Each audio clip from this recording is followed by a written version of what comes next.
Hey, Patrick. Hey, Michael J. Lots of stuff to talk about this week. Oh, yeah. We got ourselves a little bit of a format. Yeah, stuff is changing. It's changing around. Left, right, and center. Mostly whichever direction aggro is. But yes, it's moving around. It's also moving around the aggro. It's like shifting around the aggro. It's different colors of aggro. It's one color of aggro. It's two colors of aggro. It's not aggro decks at all sometimes. Those things, all things are possible with standard. Yeah. Okay. Yeah.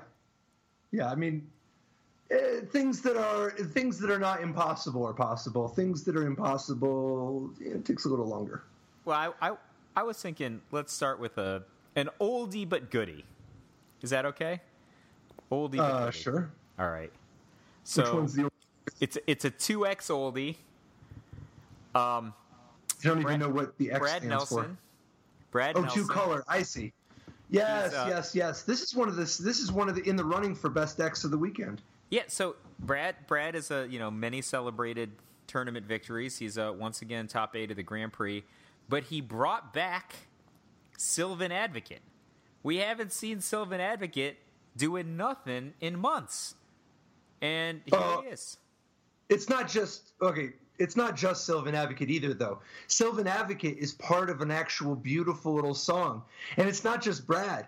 Brad and his brother Corey both top-8'd, with Corey even reaching the finals. Yeah, similar deck, right? Very similar. Almost identical, within 2 cards, yeah.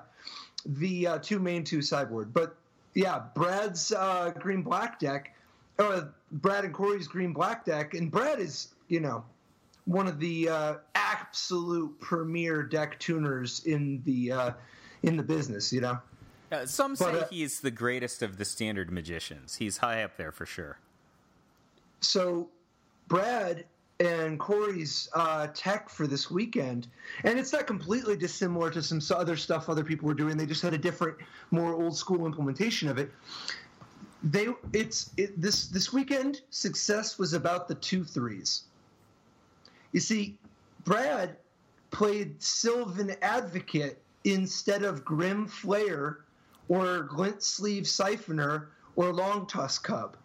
There are all these shocks all over the place.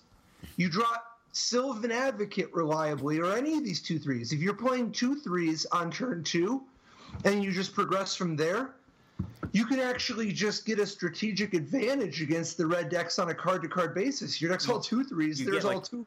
9,000 percentage points against the red deck this way, right? Right. It's just part of the problem is that any one card is not that important against the red deck. You already know that a lot of your guys are not going to be able to block. Some of them are going to get abraded. And that's why it's one of those deals where you got to have you have to have a lot of cards that are good against them because it's hard for any one to have that much impact. Catacomb Sifter, though, that's multiple blockers, and one of them is 3 toughness. And that's instead of Tireless Tracker or extra Rishkar Pima Renegades, because even though Rishkar can frequently be a 3 toughness creature, it is shockable. Catacomb Sifter, a lot less vulnerable to shock. And Catacomb Sifter, much, much improved against the on-crop Crasher. It gives you an extra blocker to take down their Falconwrath Gorger, even if they make your Catacomb Sifter unable to block. Yeah, so I love this kind of...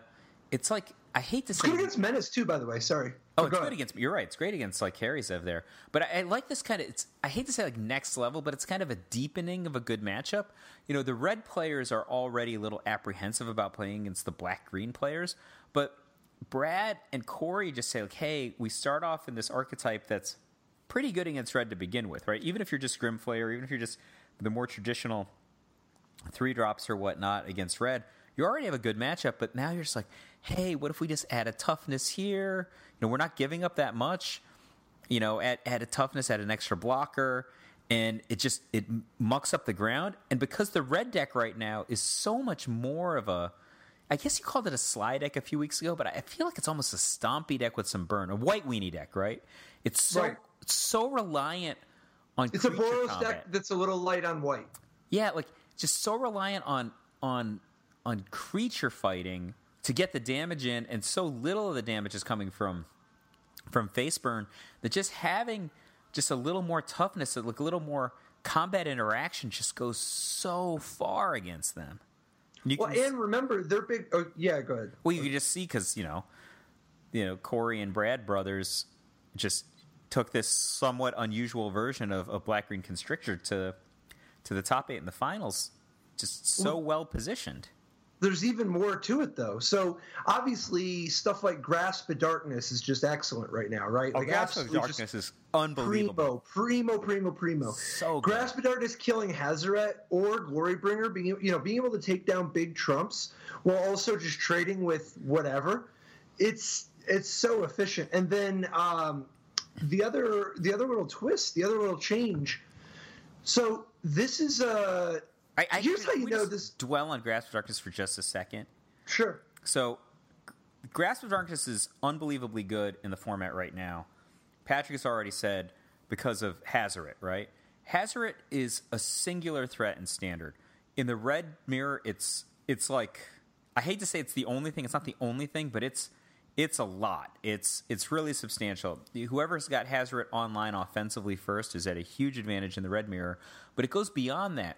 In many other matchups, maybe not like a cast-out matchup, right? But many other matchups, for example, blue-red control, landing a Hazaret is de facto winning the game. It's so difficult for them to contain it. And so because of that, the red players, especially opponent deck sight unseen, will just really favor a hand that can get a Hazaret online quickly, right? Or get Hazaret online reliably. And they'll even do things like overplay their 1-drops, overplay their 2-drops into a position where they're going to get hit by a Sweltering Suns or other sweeper just to get the opponent to tap their mana so that they can land a Hazaret, for example, against blue-red control. But when you have a situation where you have so much energy, so much psychic thought or whatever put against this one card in your deck and setting up and having few enough cards in hand and having enough mana to cast it, which are all of these things are actually big considerations for the red player who doesn't have a lot of library manipulation, doesn't have a lot of way to regulate. Well, they're also sideboard. They're actually mulliganing more aggressively because of the existence of Hazaret. It's actually super non-intuitive. Going to 6 is actually not the death knell because it is, especially on the draw, it can help you get Hazaret online faster. Like, it doesn't seem like it makes sense, right? Because you need both land and spells to get it online. But there are games that you will win just because you could have attacked with Hazaret on turn 4 instead of turn 5 by going down a card, that's hard to plan for, obviously, but it's part of the calculus. Anyway, so you have this card. It's 4 mana, has a ton of conditions, not the least of which is costing 4 mana, and then like the black-green deck is just regular card. It's regular 2 mana removal card, just zingers it. Such a big advantage for black-green there. Another huge advantage to the positioning of black-green this weekend relative to some previous weeks. Torrential Gearhulk stock has fallen through the floor. All-time low. And Torrential Gearhulk was like one of the big brutalizers for black-green. If you have 4 Fatal Push and 4 Grasp of Darkness like Brad has, my goodness, do you not want to play against Torrential Gearhulk? And that's why we were seeing things like Dissenter's Deliverance. Oh, yeah. And 3 or even 4 Never to Return. Yeah, Never to Return was common.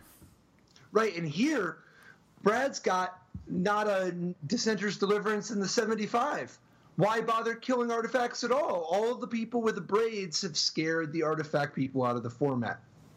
What's more, Brad's list has 4 Sylvan Advocates instead of Glint-Sleeve Siphoner, Longtusk Cub, or Grim Flayer, because he's moving away from the traditional linear strategies. He's moving away from energy, moving away from delirium, and even the +1/+1 counter theme, he's not going as hard as some people do. I mean, he's got Winding Constrictor is the only payoff, right? Like, I guess sort of Walking Ballista, but it's mostly just because Nissa, Walking Ballista, Winding Constrictor, these are all just good cards. I mean, those cards are also close to a combo when you're hitting them together. Like the beauty of those cards, especially anything plus Winding Constrictor, is each of the cards is good in isolation, but 2 or more of them together is extra good, even if they're not linear.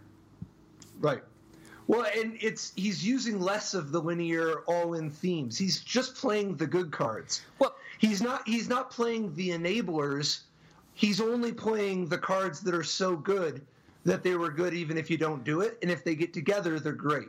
So to be fair, he does have kind of a different combo going on. So he's not playing the straight energy. He's not playing the Descender's Deliverance Delirium version. But what he is playing is just Rishkar and Catacomb Sifter at the 3, which helps to enable a 4th turn Verdurous Gearhulk, right?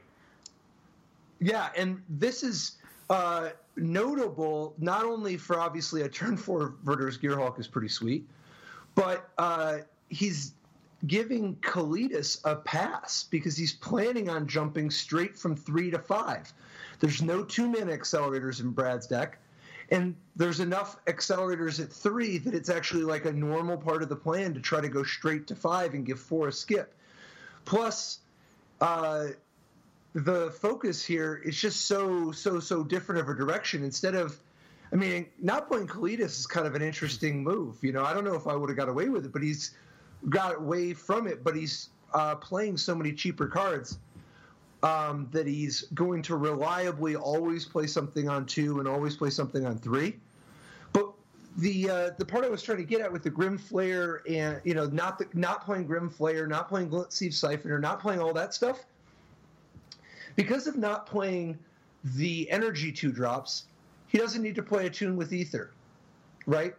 And because of not playing Grim Flayer or any of the enablers or like one Ishkar, you know, Ishkana Graph Widow or something to go tutor up, he doesn't have to play Traverse. And you're like, don't have to play Traverse. I want to play Traverse. Great.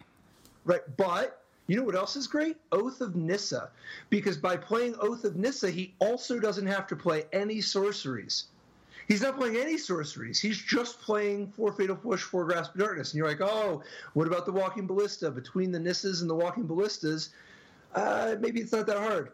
You're right, but also it's not trivial. You're not going to get it online on turn 3 or turn 4 all the time. If you have Oath of Nissa in your deck, you can use Oath of Nissa to fix your colors, no problem, but you can also use Oath of Nissa to find a good threat earlier in the game. You can take advantage of your first turn and just play Oath of Nissa then and get a creature. Because especially get a 2 casting gust creature. Exactly. If you don't have one, yeah. It really helps fix your draw. That's the exact point. Because 4 Sylvan Advocates, 4 Walking Ballistas, and 4 Winding Constrictors is only 12 2-drops. That's not as many 2-drops as most of the black-green decks play, and that's because he's not playing the mediocre ones. He's only playing the top ones. He's only playing the best of the best. And rather than play extra, you know, play the 4th string 2-drop, or rather than risk missing more often, he's just going to have Oath of Nissas because each Oath of Nissa is more than 50% to hit one of the great, each Oath of Nissa has good chances. It's not over 50%. Each Oath of Nissa has good chances of hitting one of the 12 A1 2-drops. So I just think this is a masterfully constructed list. It's got a configuration we haven't seen recently. It's very disciplined in the numbers. It's just fantastic. Smart for this weekend. It's actually not like any version we've seen, right? So it has elements of Ephro's deck, but it also has elements of the very old school versions, and then it also has this weird kind of push-pull that's been maximized with Winding Constrictor Nissa. I don't think I've ever seen 4 and 4 of those 2 cards. Maybe I'm misremembering, but this deck is actually very different on the numbers. Yeah, plus if you notice, there's lots of little things. You know, obviously moving away from Tireless Tracker makes it easy to give up any amount of Evolving Wilds, and 24 land is more than a lot of green-black decks have played. Oh yeah, you see as few as 20 because of the Attune with Aethers. And, he still has 4 Oath of Nissas, but part of the reason why he's got more land is because he didn't just cut land for these Oath of Nisses. Or he didn't just cut the 4 attunes. It's not just like 4 Traverse or 4 attune became 4 Oath of Nissa. He's planning on taking creatures a lot. And as a result, he's got to play with more land because he doesn't want to be in a position of having to take a land with Oath of Nissa as often. And of course, he's got a big game, right? He's got like Sky Sovereign in his sideboard, more Verdur's Spearhawks in the main deck. 2 Sky Sovereigns, yeah. So I think this is just an excellent list. Big fan of this list. And the Green-Black had a fantastic weekend throughout. Obviously 3 in the top 8. It was the second most successful deck of the weekend behind Zombies. The other Green-Black deck to top 8 was the only, it was a lot more traditional, but it was a Traverse the Ulvenwild Grim Flayer, that whole Delirium thing. But instead, it was definitely a little lower to the ground with a lot of Colossus action. The big thing with that I thought was kind of cool about this deck, where is it? So what do you make of a kind of return to, or not even a return, but just a move towards Liliana's defeats?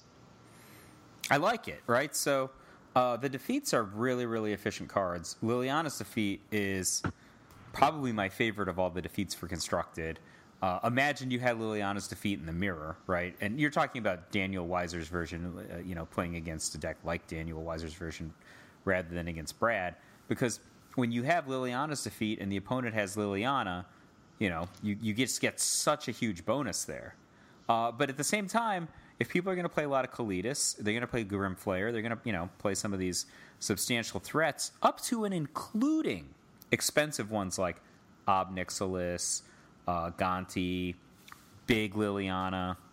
It's just a very, very mana-efficient way to do things. And I think that one of the advantages that these kind of decks have, especially if they're moving their mana with either Oath of Nissa like Brad or Traverse the Ulvenwild like Daniel, is just to make multiple cheap plays in the same turn.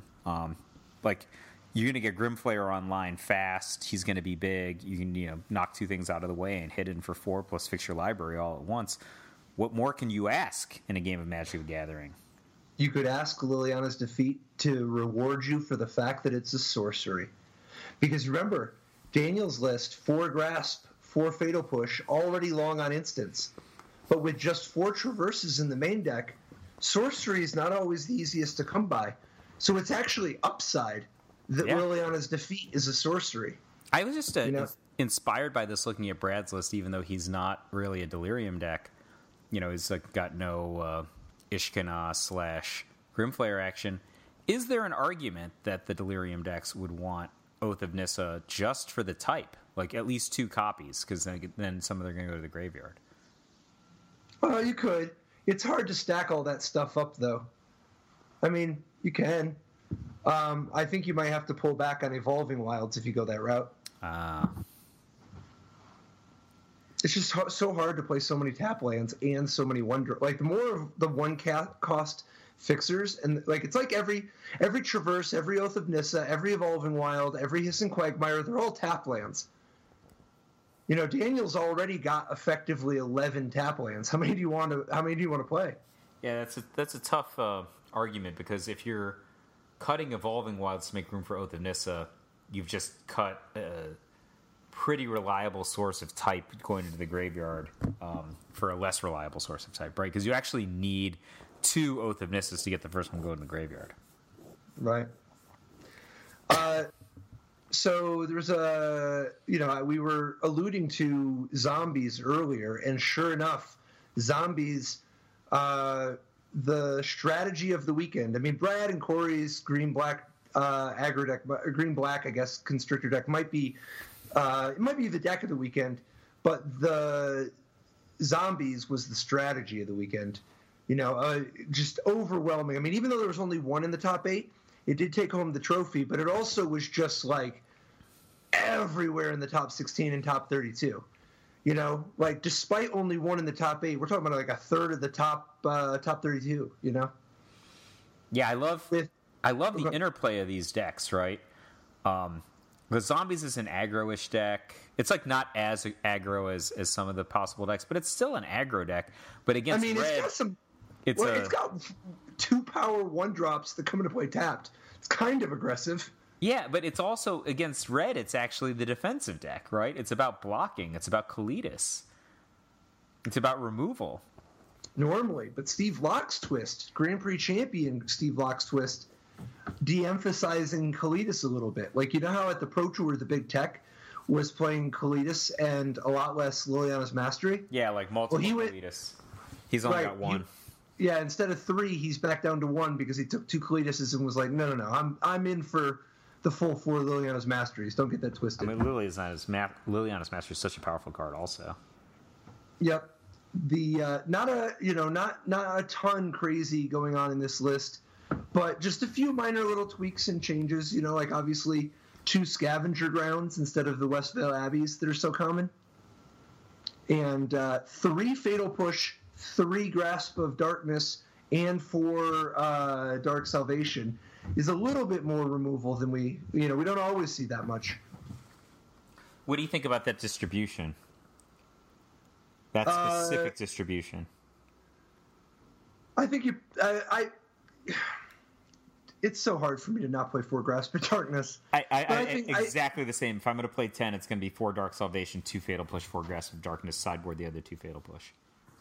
There is some argument to the fact that you do want to just be able to make 2 plays in a turn, and so I don't know. And he's got the 4th Grasp in the sideboard, so might be okay. It might be okay, but it's hard. In a format where Hazoret is basically considered the premier threat, it's like not playing 4 Braid to not play 4 Grasp of Darkness, I think. I wouldn't play 4 Braid anymore. I wouldn't play 4 Braid anymore. Really? That's so last week. Last week. I mean, I would. It would depend on what my other colors are. Like, if I'm mono red, I would play 4 Braid. But maybe I wouldn't in the main deck. I don't know. I think the Braid is excellent. I would play 4 Braid. But if I were playing 2 colors, I might not, just because, so a Braid is a little bit of a victim of its own success. Like if you're playing one of these red decks, the mono red decks, sure, a Braid's it's in a different class than cards like Incendiary Flow and Shock and Magma Spray. It's really powerful and really flexible. But in terms of once you're talking about Mardu or any number, any black, basically once you have black in the mix, it's not actually that slam dunk clear that you want to have 4 Braids. Who even plays artifacts anymore? I mean, blue-white control. That's not a real deck. Blue-red? No? Blue-white control, you said? Yeah, I'm pretty excited. And they have artifacts. Gabriel Nassif just posted a deck he said he went 5-0 in on MTGO this week with. I actually just bought all the cards a minute ago. And what are your artifacts? Torrential Gearhulk. Vomit. Are you kidding? Dude, don't get me wrong. Torrential Gearhulk's fantastic, but that's not exactly a ton of artifacts. Well, when I say I bought the deck, I mean I owned 3 Torrential Gearhulk, but I bought the 4th. Now, if Nassif made it, I bet it's actually a pretty freaking sick deck. It's going to be so sick, but it's still just not that long on artifacts. And I don't like Torrential Gearhulk right now anyway. Everybody just has 4 Braids. You need to win. If you're not going to play Torrential Gearhulk as the high end of your blue-white deck, how do you plan to win? Maybe I would cut the islands, and maybe I would play with more swamps or mountains. Patrick, what's your strategy? Well, are you approaching a different topic? Well, I was thinking maybe at the high end, if you're not going to play Torrential Gearhulk, you could approach victory from a different direction, perhaps from the sky. What do you think about that blue-white approach of the Second Sons deck? Dan Ward made, I think, 10th place at the Grand Prix with it. And Dan collaborated with Roman Fusco, who was first in the Swiss at the Classic same day with the blue-white approach of the Second Sons deck. So when I look at a deck like this, I immediately, first of all, it already goes off in my head where it's like I got to be careful. My confidence interval is lowered that I can like know how it's going to play out and how it's going to line up against all the format, because the format is so, it's not just a straight normal format of like a mix of different strategies. It's aggro on aggro on aggro on aggro. So even if your card quality is a little lower than some of the aggro decks, they're not set up for a deck to fight a deck like this. And when I look at a few of the twists, there are several things that are really interesting about this list. To begin with, I love the use of not Torrential Gearhulk. Love it. Not a Torrential Gearhulk in sight. Yeah, I mean, don't get me wrong. I would play Torrential Gearhulk in the sideboard, but so did Dan Ward, and so did Roman. I like a little bit of Torrential Gearhulk to kind of switch it on and mix it up. But I also like that they included some Lin Valas and some Regal Caracals and a Descent Upon the Sinful instead of being too reliant on Torrential Gearhulk. So one of the things Roman mentioned about this is he had never played a standard deck with no creatures before. And it was a completely new experience for him, but it's also a disorienting experience for his opponent. There's literally no target for creature removal in the main deck, right? Like, not even tokens from a Westvale Abbey. Right, there's not a single non-land permanent aside from the auras like Aether Meltdown and Cast Out, but very few people are playing any enchantment removal. But even if they are, that's like, who cares, right? Like, those things did their damage, right? Right. And then there's not even a backup victory condition in the main. It's literally just 3 Approach to the Second Sun. Done. And it's not like he's got a bunch of counterspells to protect it. The only counterspells in his deck are 4 Censor and 4 Supreme Will, both of which are easy to play around. So he's he's reliant on the fact that other people aren't playing serious control decks. I mean, he's basically dead to a play set of disallows. Right? Like, just literally just dead. Disallow? Oh, well, let's go to the next game. Even his lands. Blighted Cataract, which Blighted Cataract, pretty cool with Approach at the Second Sun. It's deceptively good because by the time you want to actually cash it in to draw the cards is when you've got an Approach at the Second Sun that you want to race towards, Yeah. Having that extra double cycle in play is, like, pretty sweet. Other things that really caught my eye about this deck, for one of the things was the mix of counterspells. I love the just, all right, what if I just don't play any negates? No Essence Scatters, no Disallows, nothing, right? Like, literally just Supreme Will and Censor, both of which can race you towards your Approach of the Second Sun when it's time to kill. Another kind of interesting little twist. Just mono card drawing, right? Like, Censor and Supreme removal, Will card draw and removal are just, they're counter spells, but they're also just cycling cards for 1 or 3. And then there's 3 Hieroglyphic Illumination and 4 Glimmer of Genius. It's just like everything's moving. And then the use of a full 4 Fumigates. That I like. Because one of the things we saw this past weekend, Mardu decks, the 2 Mardu decks in the top 8, one of them had 1 Gideon in the main deck. The other one had 2. Like, there was an awful lot. There's less Hearted Kirans. There's less Gideons. There's the amount of people who are just playing tons of... When you have a field full of zombies and Winding Constrictors and Sylvan Advocates, when you got 4 Fumigates... You got a different kind of thing going for you. Plus, it's so nice against the red decks if you can just buy yourself enough time to fumigate. And that's part of the reason why Unsummon is kind of tricky. That's kind of clever. I'd have to. That's the card that has me like, okay, I can't judge this deck without playing it because normally this defies the conventions for when we would use Unsummon, right? Well, like normally Unsummon's so much better when you have something worth bouncing of your own. But Unsummon is fantastic in the current format. Imagine the opponent taps low, and maybe they're just going to land a Glorybringer or some big haster to get down to 1 card in hand so they can attack with Hezeret. You can unsummon a non-Hezeret creature and turn Hezeret off for the turn. Like, excellent. It's just in their hand, and they're like, all right, I have no attack now. Like you used That's one so mana big. to counter their entire turn, and then you probably have your And 9 damage, too. Oh yeah, you have remaining 4 mana to cast your whatever Hieroglyphic Illumination or Glimmer of Genius or whatever. And the other thing that's amazing about this deck list, you're right. It's in a sense it's a glass cannon. If people are playing serious control decks, you've got potentially a problem because they can stop your victory condition. However, for Blessed Alliance, one of the most common play patterns, because they got 4 Fumigates and an additional Descend Upon the Sinful in the sideboard, along with these 4 Blessed Alliances, you just kill everything, leave them Hezeret, they attack with Hezeret, and then you kill it and gain 4. It's just because there's nothing else attacking. Hezeret's going to be your guys. I think Hezeret is like dead against this deck. Don't get me wrong, they can discard cards. The Stormbind aspect is pretty good.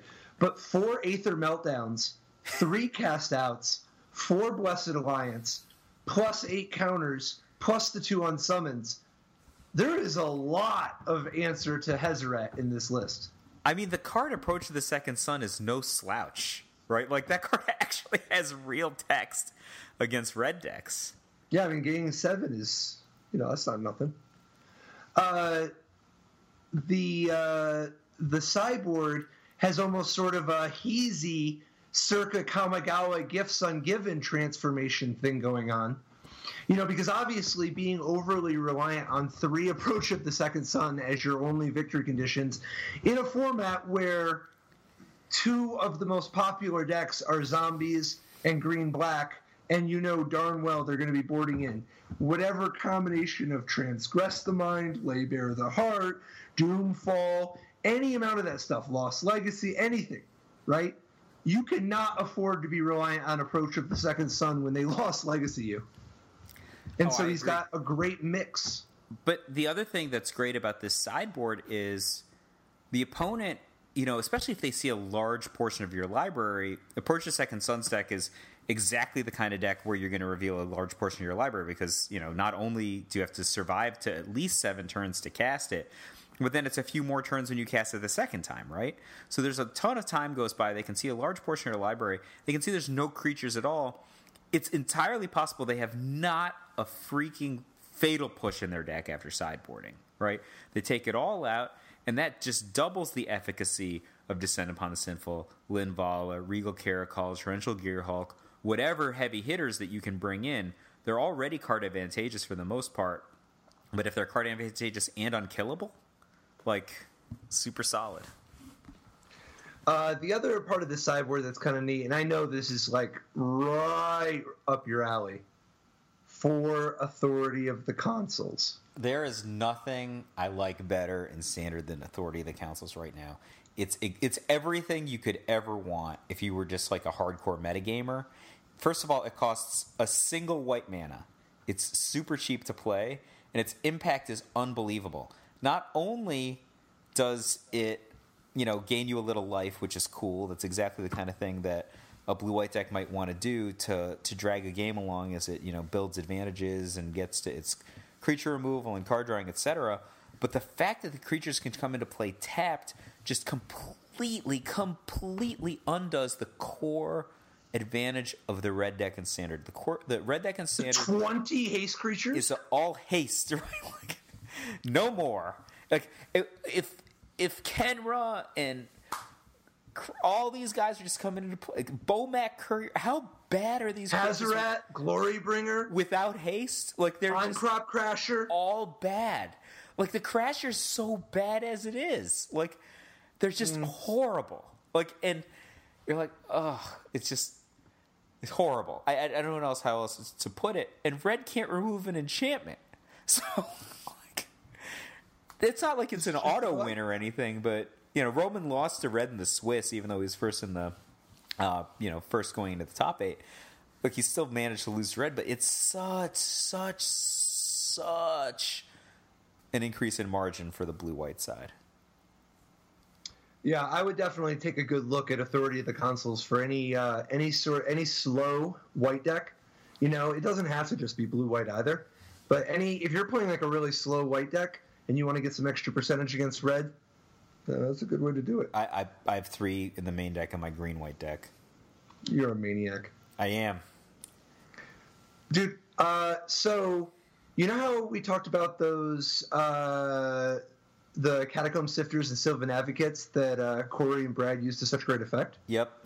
They were not the only people on the 2/3s plan.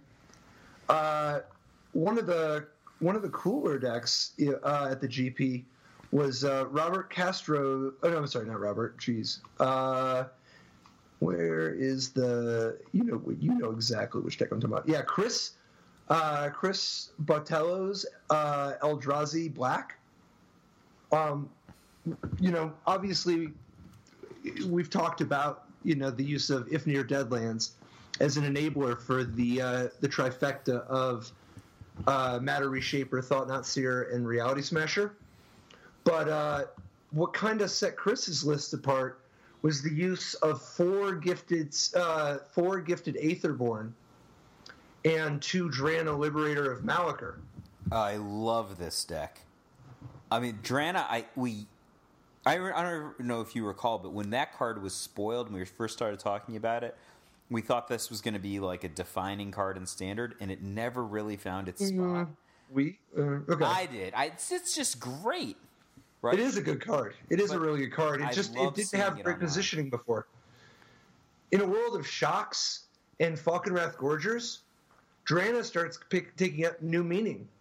First strike is a big deal too. I actually think this deck might be better positioned than zombies, right? Like if you're going to go the black creature route, like evasion, death touch, 3 toughness. These are I love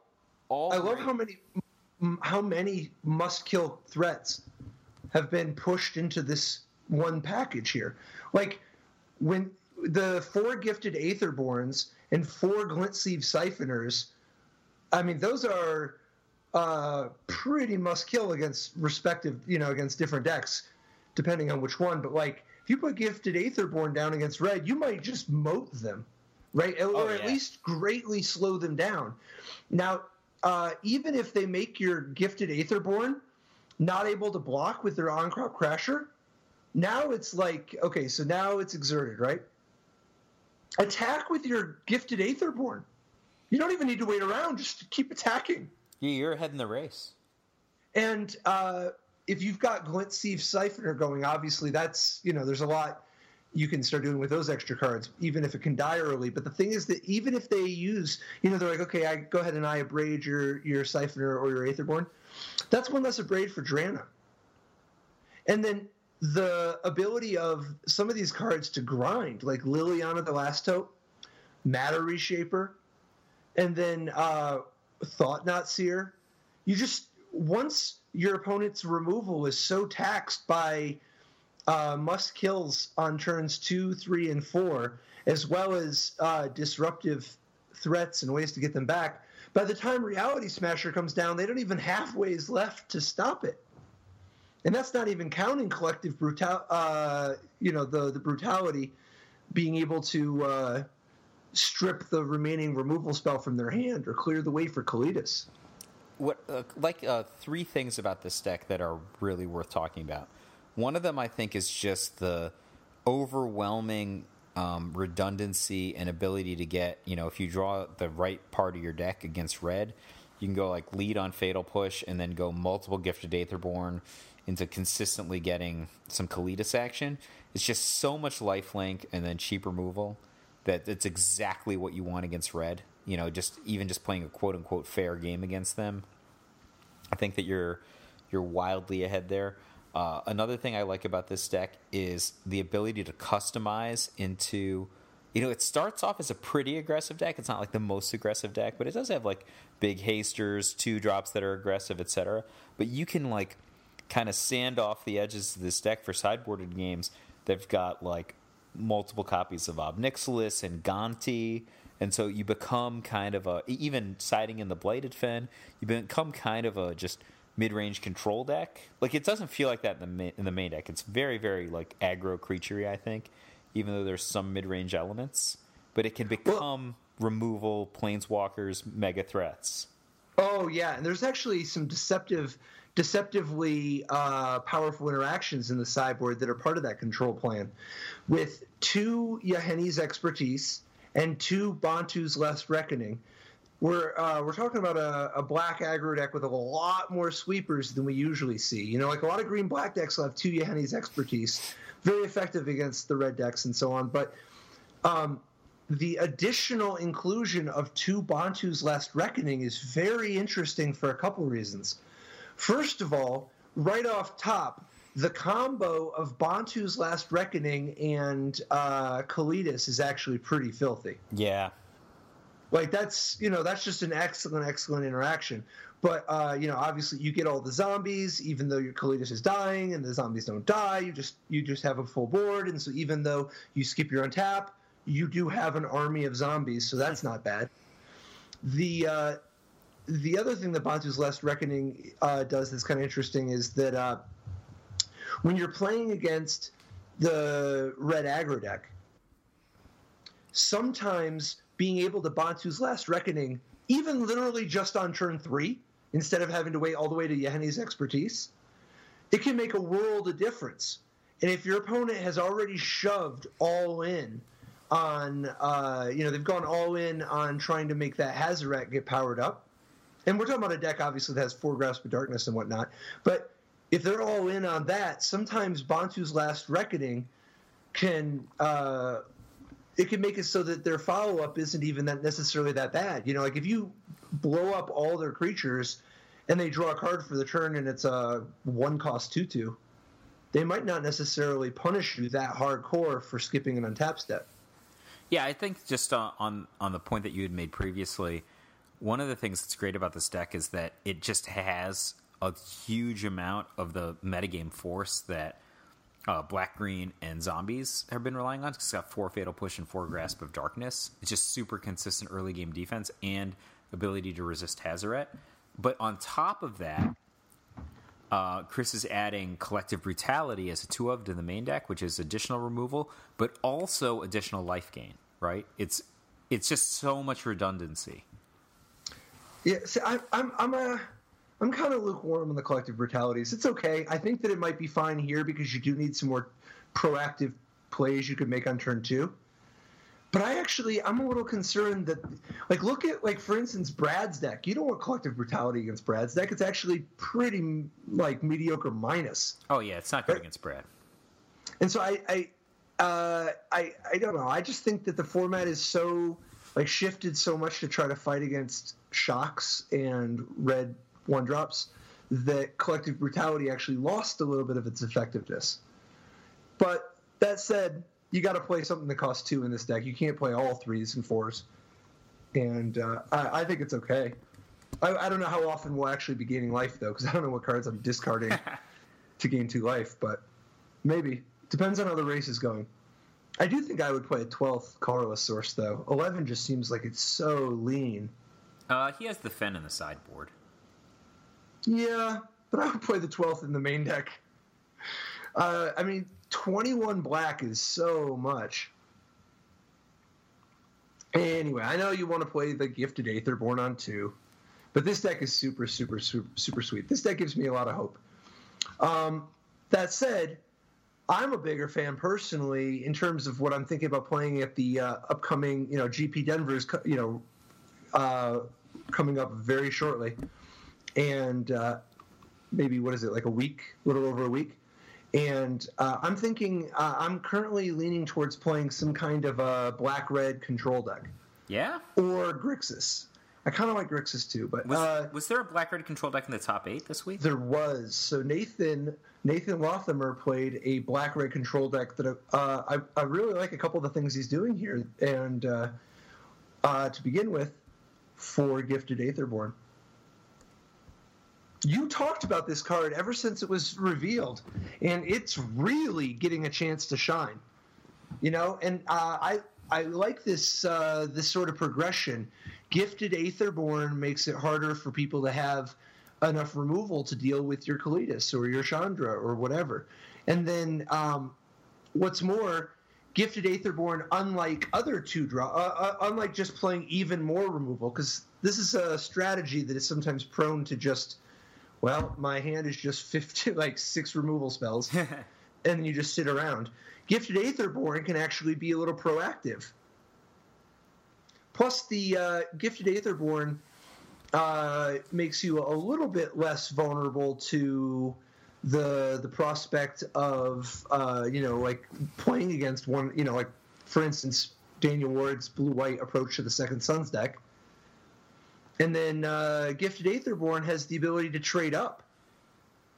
Like a lot of the removal that you use to kill the big creatures is going to cost you 3 or more, and a lot of the removal that hits the smaller stuff 2 or less. Gifted Aetherborn has the prospect of potentially trading up, but really it's a proactive threat that if the red deck has to spend their turn 2 abrading Gifted Aetherborn, that is a huge win for the black-red control deck. I mean, the deck that has all these great 3s and 4s and 5s, they would love to have the aggro deck and the control deck trade 2 for 2 on turn 2. On the subject of 3s and 4s and 5s, do you think that the curve in this deck's a little clunky? I don't know. I don't mind it. There's a real challenge with this color combination right now because of just how many good 5-drops there are. And it's really hard to play very many 5-drops. But like 4 Liliana the Last Hope, 3 Doomfall, 1 Ruinous Path, that's actually like a lot less 3s than black-red decks usually play. Because he's got even more 2s between 4 Grasp of Darkness, a Cut to Ribbons, 3 Abrade, 4 Gifted Aetherborn, and this is on top of some Magma Sprays and Fatal Push. And it's not like he's like glutted anywhere. Like at 4, he's got just 3 Chandras and 3 Kalidas. And at 5, you might be saying, oh, it's a little long, because normally we wouldn't expect to see 3 Goblin Dark Dwellers, a Glorybringer, and the Scorpion God. But that's because the Scorpion God is replacing a Chandra, right? Like, you wouldn't think anything of this deck's mana curve if it had a Chandra instead of the Scorpion King, right? No, or a Chandra like 6. Or a 4th Goblin Dark Dweller. And so part of it is that Chandra, Torch of Defiance, makes it a little easier to play a few extra 5s and 6s. And it just so happens that the 5s are mostly better than the 6s right now. But speaking to the Goblin Dark Dweller situation, I wonder about Goblin Dark Dweller right now, just because, like, is Goblin Dark Dweller really that much better than Glorybringer or the Scorpion God? It could be. I like Goblin Dark Dweller, I do. I wonder about playing more creatures. I wouldn't hate getting, like, for instance, maybe Pia Nalar in here. Well, Pia Nalar does a couple of things, right? First of all, she's multiple bodies, right? So, a single removal spell is going to have a harder time taking her out. Right. Oh, yeah, absolutely. And then also just being able to play more creatures earlier that we can use to Liliana back. I like Liliana having that card draw aspect. But another thing I really like about Nathan's list is the use of the Scorpion God main deck. I was talking the Scorpion God in the sideboard, but I kind of like it in the main deck. I think that with all, like, look at how much removal that people are playing that are like Fatal Pushes and Shocks and Abrades and Grasp of Darkness.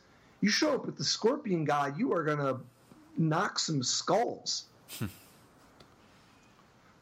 I mean, I don't know. I mean, you like the Scorpion God too, right? I mean, I do. As a card in the abstract, but just... Yeah, I mean, he's got a lot of stuff going for him. I think he's not the kind of guy that you put down and then you want him to have an immediate and dramatic and perhaps game switching, effect on the potential outcome of the game. He's more of a give me time and I'll get you there. But he is reliable. And I like having a kind of at least one card somewhere. And that's part of the reason why I kind of like the one Cut to Ribbons. I wasn't on the one Cut to Ribbons before, but I actually kind of like the one Cut to Ribbons. I love the Cuts to Ribbons. Yeah, I don't know if I would play too many because there's just so many other good removal options too. Like Grasp of Darkness obviously is fantastic, but every Cut to Ribbons is taking the spot of an Abrade, right? Or a Magma Spray. Yeah. Or a Fatal Push. I think or a Doomfall. Cut is sufficiently flexible, and you don't need the full force of a Doomfall, right, to take out everything. I don't know. I really like Doomfall, man. I like Doomfall right now. I think you could play a mix. Doomfall going after their hand is a big deal, and Doomfall exiling Hazoret is a big deal. Versus not being able to kill it at all. Right. So yeah, I thought this was a really cool list. The part that kind of threw me a little bit, I don't know if I'm in for Dreamstealer, man. That's exactly the card I wanted to point out. I mean, it's different. When you've already got gifted Aetherborn and Kalidas and like all this stuff, it's not like you're just stealing the free wins because they don't have an answer to Dreamstealer. Yeah. I'm just thinking, like, how far into the future are you willing to mortgage to get the advantage on this card? I mean, there's not the fast mana that would enable like what Hypnotic Spectre did back in the day, right? So even though he's got Menace, etc., oftentimes you're just going to be set up to stop a 1/2 for 3. Yeah. Hey, is there any chance that we can get like, I don't know, 4 Spirebluff Canals, maybe a Wandering Fumarole, a Nicobolus God Pharaoh, somewhere in the same deck? In this deck. In that deck? Yeah. No? Or maybe if you want, we can make a couple of them Aether hubs or something. I don't know. I don't want to get into the energy thing. I just think that, dude, Nicobolus God Pharaoh seems great for next week. It's very powerful. I want to go over the top. I mean, we can't just live in a world with this much aggro. People are going to freaking get mid-rangey, right? There's going to be this mid-rangey game, and in the world of mid-range, Nicobolus the God Pharaoh is the God Pharaoh. I mean, he's the king, you know? He's the top dog. So you got to stop him before he gets there. No, I don't got to stop him. I got to drop him. So I don't know. I'm excited. I think that it might be time for Grixis. I don't know if I've ever thought this before, but now it's all starting to come together. Look, what if we cut a color out of the Grixis and we look at Tomohiro Saito's blue-red control from 11th place in the Grand Prix? Sure, but I think he cut the wrong color. Yeah, I was looking at this deck. I also looked at him play. I feel like there's just nothing super special about this deck, and in fact, it's just poorly positioned. It seems very poorly positioned. I mean, don't get me wrong, Saito's a fantastic player. So and he finished like half a point out of top 8, right? So and this was, Red definitely was on the downtick this weekend because Red is really bad for blue-red control. The card Run-Up Ruins is just brutal. And then a deck full of, like, censors and disallows and hieroglyphic illuminations. It's a tough way to do it. The thing about censors and disallows and hieroglyphic illuminations is, in Game 1, you often get them, and it feels good when you get them, and they feel particularly bad when you get them. But if they know enough of your predictability, right, they might just not, be in a position where you can get them with those. You can play around it or, just wait a turn. Because you're going to take forever to kill them anyway. Mm-hmm. Dude, it's so hard to be reliant on 4 Torrential Gearhulks. Man. So there are a couple really cool little tuning, tweaking things. Speaking of speaking of being willing to kill your darlings, 0 Supreme Wills. That's part of the reason why he was able to make room for this 4 Magma Spray, 4 Harness Lightning, 3 Abrade, 2 Essence Scatter, 4 Censor, 2 Sweltering Suns, and an Hour of Devastation. Like, this is just This is a lot of cheap interaction. And part of the way he was able to do that is with 0 Supreme Wills and 0 negates. Yeah. Just kind of focus on the stuff that he wanted. Yep, more cheap removal. So as far as blue-red control decks go, Cytos is totally, seems like a reasonable way to do it.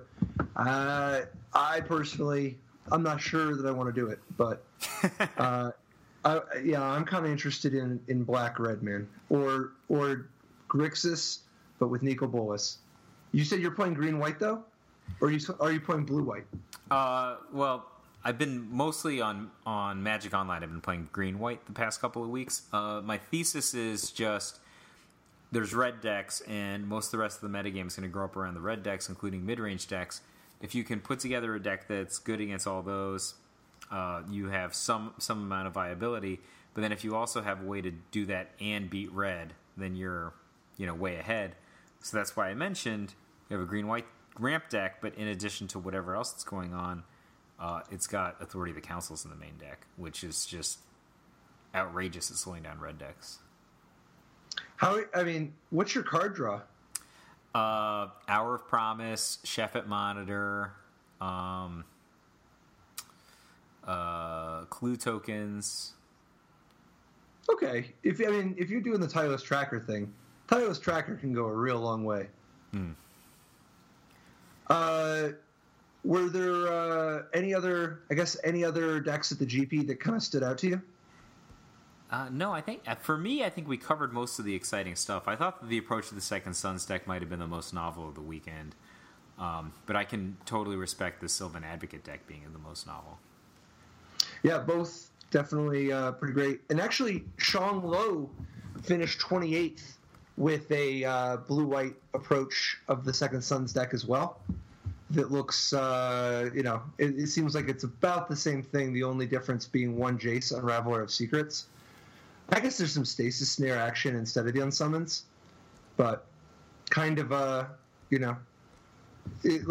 kind of some interesting evidence. The fact that, seeing 3 blue-white approach to the Second Sun decks all do really well, kind of extra evidence that it's not exactly a fluke. There was another Eldrazi white deck. Does that do anything for you? Oh, yeah. We saw some from before. As I recall, I think it started off 9-0, right? I'm not sure. Which I might have. One of them did.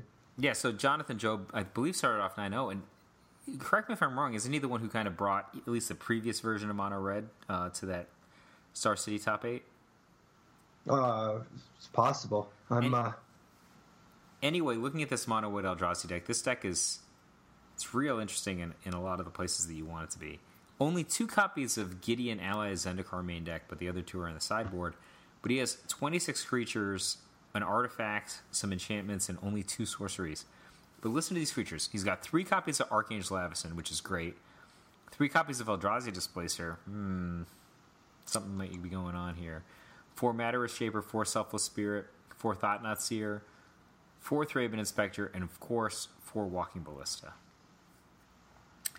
I think this deck is just well suited to create the combination of cards that can bedevil your opponent in the game that you're in, right? Like that Eldrazi Displacer kind of blinking situation, potentially getting lockout situations. Yeah, I'm a big fan of Eldrazi Displacer to start with, but being able to, this is another one of those decks that's trying to play the sort of I'm pretty aggressive game, but I'm going to be a little bit bigger than the aggressive decks.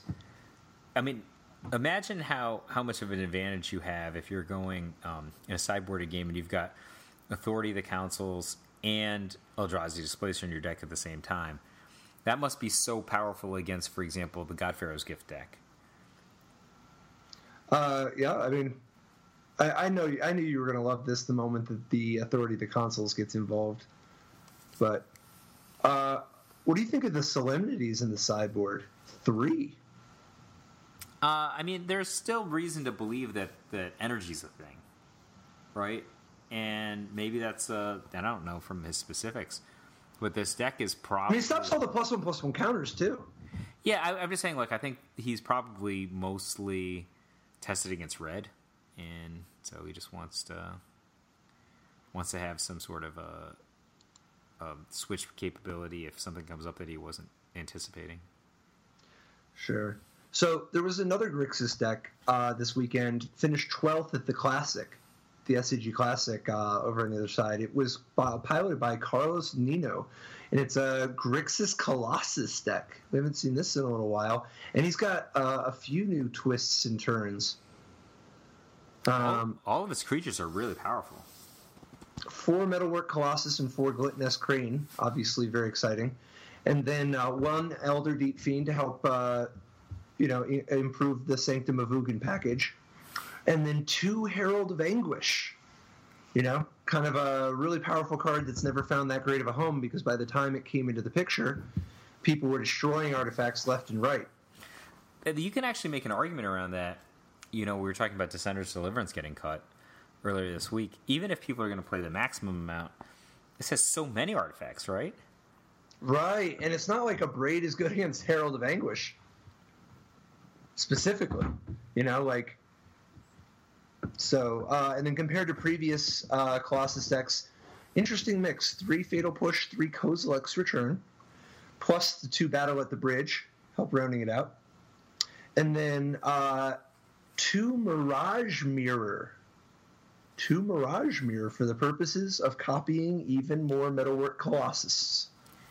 Remember, Mirage Mirror reduces the Colossus cost by 3. So you end up netting a lot. You can actually have the Mirage Mirror already in play. It makes the Colossus cost 3 less, and then it only costs 2 to copy the Colossus, and then you get to attack with the Mirage Mirror. So in some ways, it can serve as a setup for a hasty Metalwork Colossus or a hasty Sky Sovereign Consul Flagship. Now, that's a bad way to do it because you're going to get into a Legend Rule situation and then it goes away. But if you drop a Sky Sovereign, blast something, then copy the Sky Sovereign and attack immediately, you lose your real Sky Sovereign, but you do get to attack if you've got a good crew going. And then you can blast something else. Sometimes, those kind of plays can have an impact. And then Mirage Mirror also gives you some protection against sweepers like Fumigate. Its ability to sit and play, and then you can just get the Colossus back on your turn, drop the Colossus, and the Mirage Mirror attack as though it had haste. I think that the context of this deck is potentially really challenging for just the metagame, right? We were talking about how Brad's deck was so well positioned in terms of playing around shocks, right? First of all, you have cards like Glint-Sleeve Crane that are resistant to shock, right? But then separately, you have these very differently sized long-term threats. And I don't know, 1 Elder Deep Fiend that just line up really well with not other people's cards. Mm-hmm. I guess Metalwork Colossus is not good against the cast out portion of the metagame, maybe.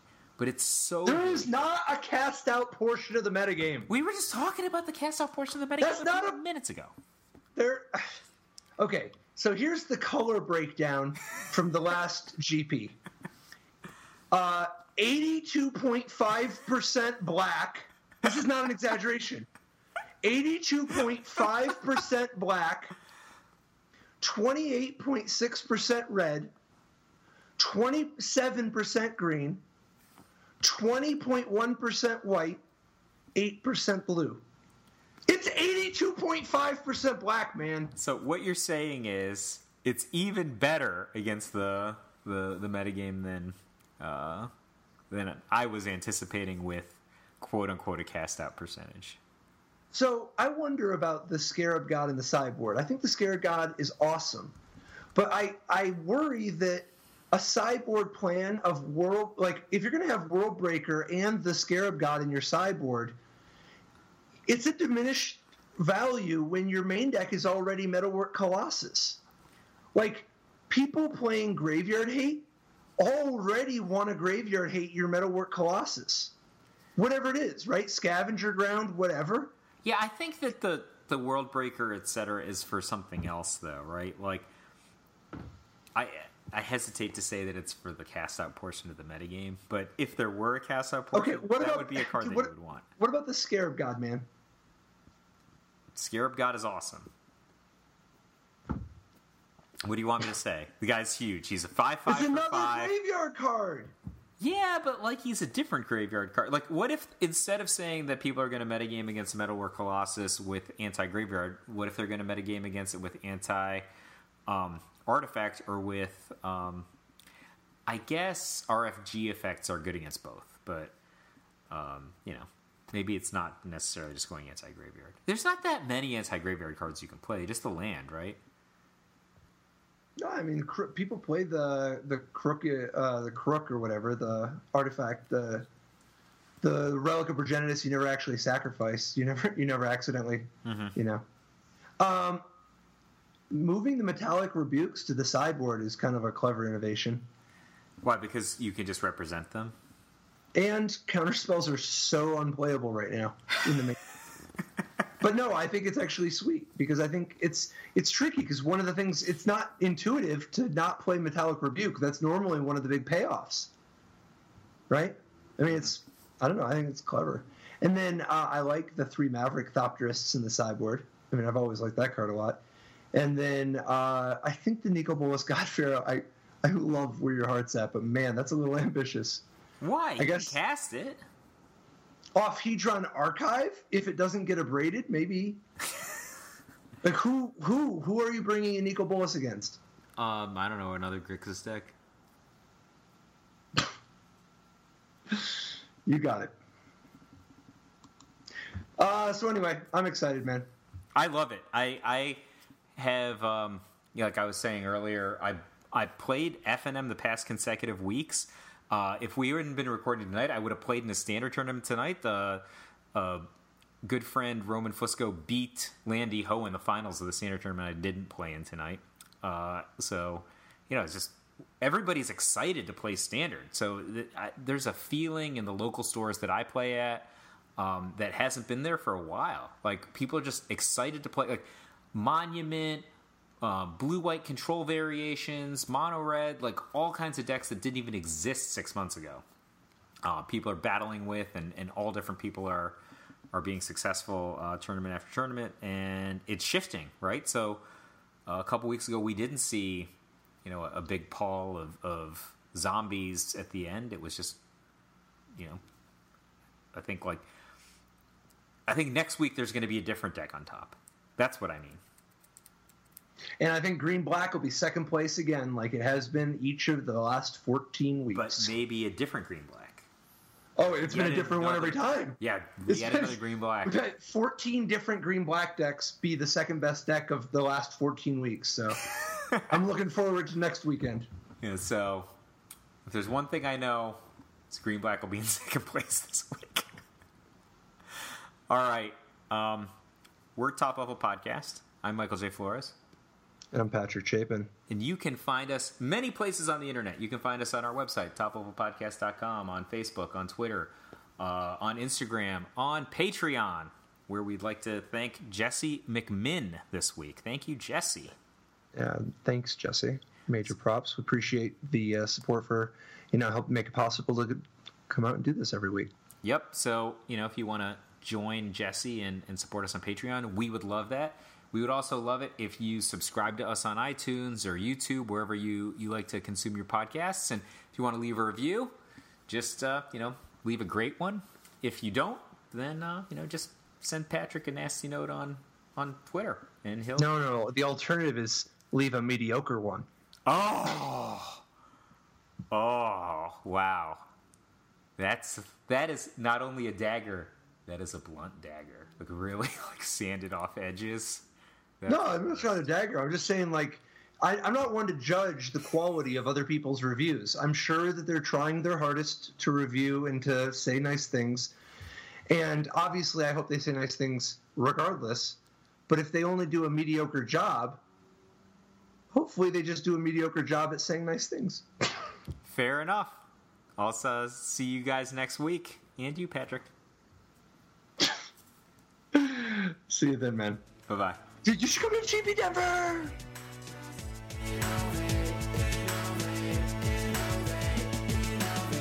In life didn't work so great. Tried to play dredge, it's a jailer hate. Ghostly prison waiting for my untapped phase. Your core trapped in amber stasis days. Lost a lot of friends, got left behind. Had to find a way not to lose my mind. Trapped in